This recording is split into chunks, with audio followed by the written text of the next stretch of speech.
आज से लगभग 125 अरब साल पहले, जिसे आज चाइना के नाम से जाना जाता है, वहां डायनासोर्स हुआ करते थे, जिनमें से साइनोर्निडोसॉरस जैसी कुछ स्पीसीज के पास तो पंख भी थे। वो उन पंखों से उड़ तो नहीं सकते थे, पर हाँ, पंख शिकारी से बचने और बेहतर शिकार के लिए फायदेमंद साबित होते थे। पर इनमें भला खास क्या है? खास है इनके अच्छे से प्रिजर्व किए गए फॉसिल्स।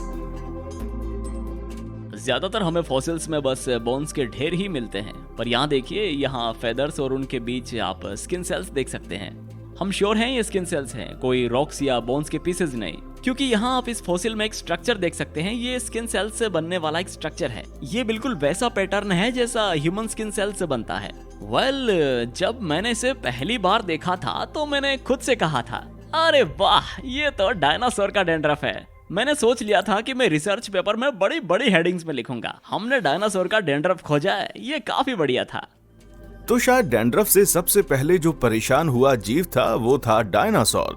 पर उनके मरने के बाद भी ये खत्म नहीं हुआ। हमारे स्किन से भी लगभग हर सेकंड में 500 से ज्यादा नए स्किन सेल्स बनते हैं और गिरते रहते हैं।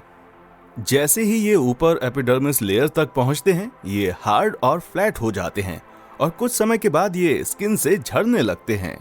एक नॉर्मल इंसान अपनी पूरी लाइफ टाइम में लगभग 45 किलो तक के स्किन सेल्स शेड कर देता है, पर ये नोटिसेबल नहीं होता, बहुत ही माइक्रोस्कोपिक लेवल पर होता है क्योंकि सेल्स बहुत ही छोटे होते हैं। पर कुछ लोगों के कई बॉडी पार्ट से ये बड़े अमाउंट में वेफर्स की फॉर्म में शेड होते हैं, ज्यादातर केसेस में सिर के बालों की नीचे वाली स्किन से, और इसे हम कहते हैं डैंड्रफ।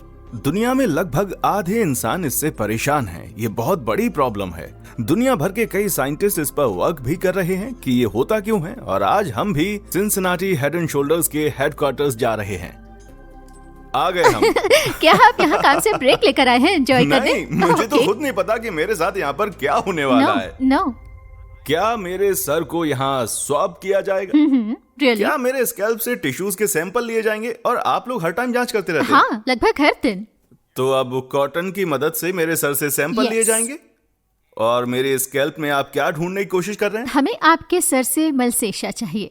हम बेसिकली आपके स्कैल्प से मलसेशिया के सैंपल्स लेंगे। ठीक है, तो अब मुझे क्या करना होगा? तो आप बस ठीक यहाँ बैठ जाइए। ठीक है, बैठ जाते हैं। और अपना फेस इस पर रखूं? हाँ, बिल्कुल। ठीक है। तो अब मैं आपके कुछ बालों को थोड़ा सा अलग करूंगी, फिर मैं इस कॉटन कवर्ड स्टिक से आपके स्कैल्प को रब करूंगी। इससे मलेशिया इस पर आ जाएगा और फिर मैं इसे इन स्टिकी प्लेट्स पर रख दूंगी। अब इस पर स्टेन डाला जाएगा जिससे हम मलेशिया सेल्स को देख सके।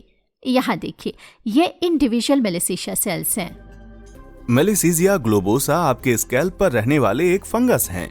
ये हेयर्स के नीचे वार्म मॉइस्ट एनवायरनमेंट में ग्रो करती है और इसे ही माना जाता है डैंड्रफ की मेन वजह में से एक। तो मेरे सर से जो सैंपल लिए गए हैं वहां पर मेलिसीजिया मौजूद हैं।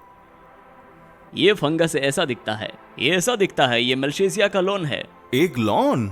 हाँ, एक लॉन। बेसिकली यहाँ हर एक छोटा डॉट्स एक कॉलोनी है, और जब ये छोटे छोटे डॉट्स मिलकर एक साथ ग्रो करते हैं तो हम इसे लॉन कहते हैं, बिल्कुल ग्रास के लॉन जैसे। पास से पता चल रहा है कि इसकी जो स्मेल है वो ब्रेड जैसी है।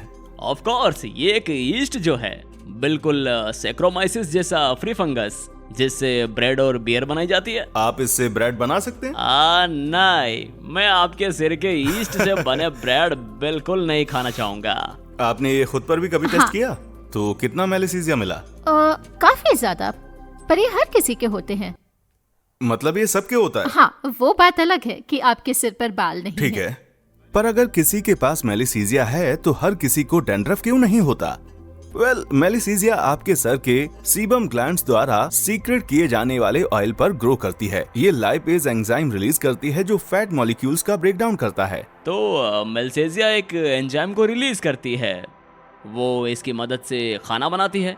हाँ, पर ब्रेकडाउन से निकला बाई प्रोडक्ट स्कैल्प को डैमेज करता है। फ्री फैटी एसिड से हेड में इरिटेशन होता है। कुछ लोगों की बॉडी उन्हें इन्वेडर्स की तरह ट्रीट करती है। उनकी बॉडी हर वो चीज करने में लग जाती है जिससे इसे खत्म किया जा सके, जिसके साथ स्कैल्प को भी काफी डैमेज हो जाता है। हम इसी डैमेज्ड और अनहेल्दी स्कैल्प को डैंड्रफ कहते हैं। इसे रोकने के लिए स्किन के पास एक उपाय है। वो स्किन सेल्स की ग्रोथ साइकिल फास्ट कर देती है, जिससे पहले जितने सेल्स एक महीने में शेड होते थे, अब उतने 7 दिनों में ही हो जाते हैं।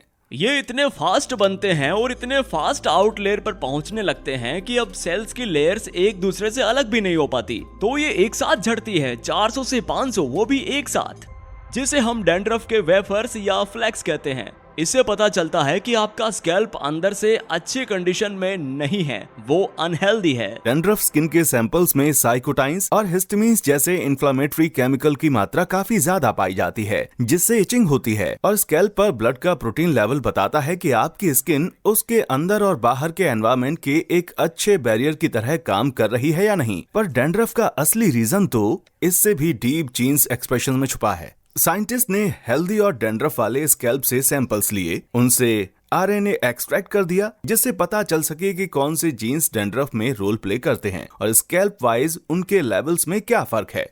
उन्होंने कंपेयर किया और पाया कि डैंड्रफ वाले स्कैल्प में हेल्दी स्कैल्प के कंपैरिजन में 4000 से ज्यादा जीन्स अप या डाउन रेगुलेटेड थे। अगर मैं इसका एग्जांपल दूं तो इम्यून और इन्फ्लेमेटरी वाले जीन्स अप रेगुलेटेड थे, मतलब उनका प्रोडक्शन ज्यादा हो रहा था। वहीं लिपिड मेटाबॉलिज्म हैंडल करने वाले जीन डाउन रेगुलेटेड थे, मतलब कम प्रोडक्शन। इसका थोड़ा लॉजिक भी बनता है। तो अब जानते हैं कि डैंड्रफ को ठीक कैसे करें।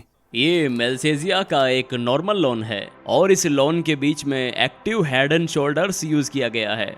देखिए, जहां हेड एंड शोल्डर्स लगाया गया है वहां मेलसेजिया ग्रो ही नहीं किया। इसमें कई एक्टिव कंपाउंड्स हो सकते हैं, जैसे जिंक प्यूरोथाइन, सेलेनियम सल्फाइड, प्रीऑक्टोन ओलेमीन।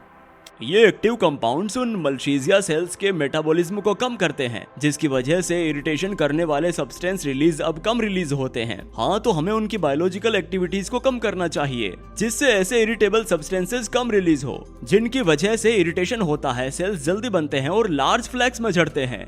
अब हम जानते हैं कि इन जीन्स इंप्रेशन के ये क्लस्टर्स इनकी वजह से होते हैं।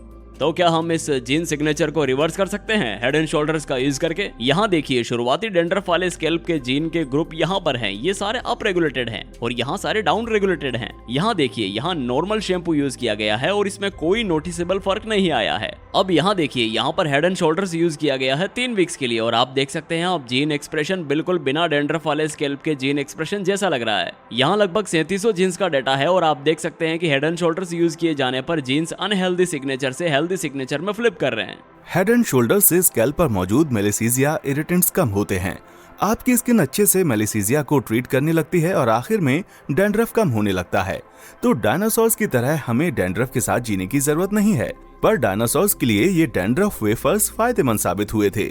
उन्होंने वार्म ब्लडनेस डेवलप कर ली थी, उनके फेदर डेवलप हो चुके थे, जिससे अब वो खुद को वार्म रख सकते थे। पर अब जब इनके फेदर्स डेवलप हो गए थे तो अब स्किन स्नेक की तरह सिंगल शीट में नहीं बल्कि छोटे छोटे पीसेस में शेड होती थी। हाँ, ये काफी रोमांचक खोज है। इसके काफी इम्पोर्टेंट और ठोस सबूत भी हैं, क्योंकि इससे ये भी पता चलता है कि डायनासोर्स, जिन्हें रेप्टाइल ओरिजिन का माना जाता है, उनकी फिजियोलॉजी मैमल्स और बर्ड्स से कनेक्टेड है।